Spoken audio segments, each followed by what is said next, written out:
it might help somebody who had nothing, is scraping together, has kids, and is like, I want to send my kid to college. I don't know how to do it, or at least help them get there. And what if something happens to me? Will they be taken care of?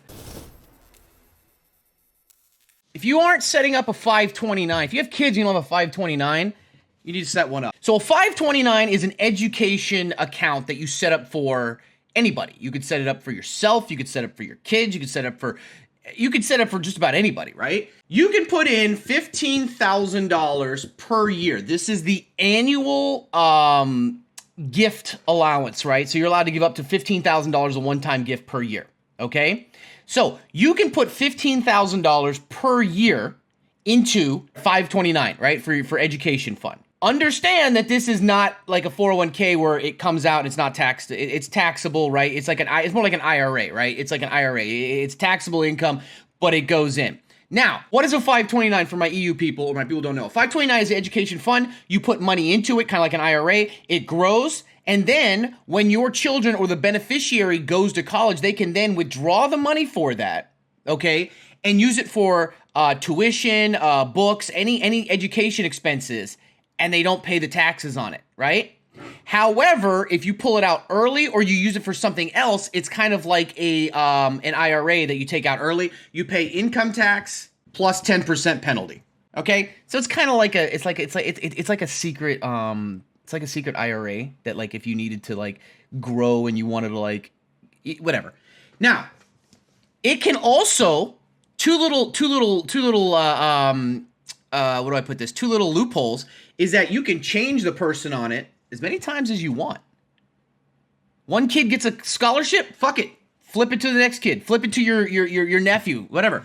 Or let it grow and grow and grow. Your kid then goes to college on a scholarship. You let it keep growing, and their kids can then use it. By the time your grandkids go to college, this shit could be millions of dollars. And then they can use it for college, and then by the time they take it out and they withdraw it all, they'll pay the income tax on it, plus a 10% penalty, but it's worth millions and millions of dollars, and you just set your grandkids up for life, okay? Now, let's take that away. $15,000 per year.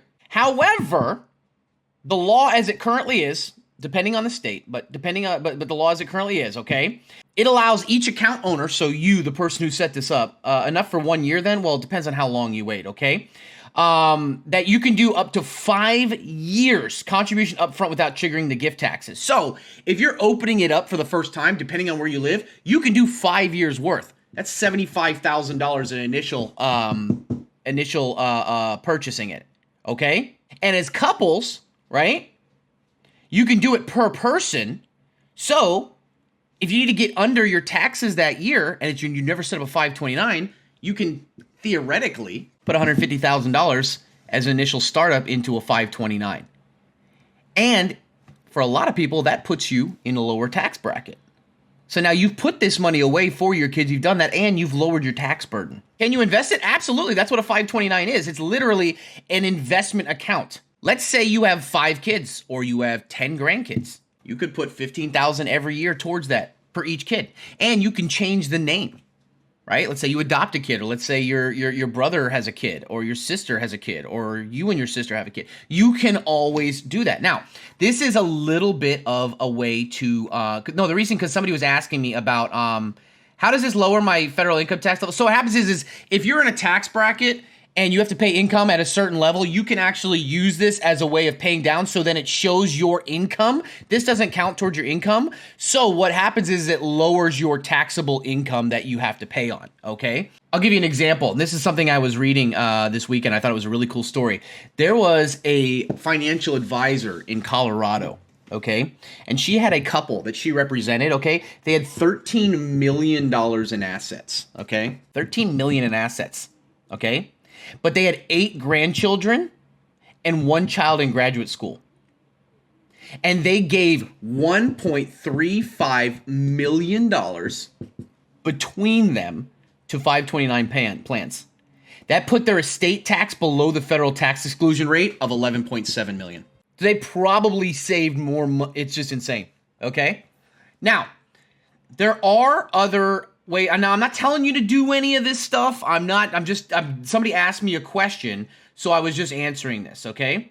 Also, what's really cool is that 529s are also really good, not just for taxable reasons and income reasons, but also that they can help other people. Not only can they be used like an IRA where you can pay the income tax and a penalty off of it down the road, where you're basically it's like setting up a trust for your kid. It's like, hey, this is for your college education. Use it for that. Anything over down the line, let it keep going. And if there's an emergency, you could pull it out, pay the income tax on it, hit the 10% penalty, but you didn't put the money in, so you're not losing anything, and it's an emergency fund for you, okay? On top of that, in some states, you can use your 529 to pay off $10,000 in student debt and not get hit with those penalties. So you can actually pay that off, which is kind of cool, which is kind of a cool thing, okay? You can also use up to $10,000 a year towards private elementary, okay, and private high schools. So what's cool about that is that let's say you want to put your kids into a private school down the road, you can set up a 529 for them now, and then as they get older, right, you can withdraw from that 529 up to $10,000 for their private school. And there's no penalty attached to it. And then you just let the rest of it continue on until they go to college, okay?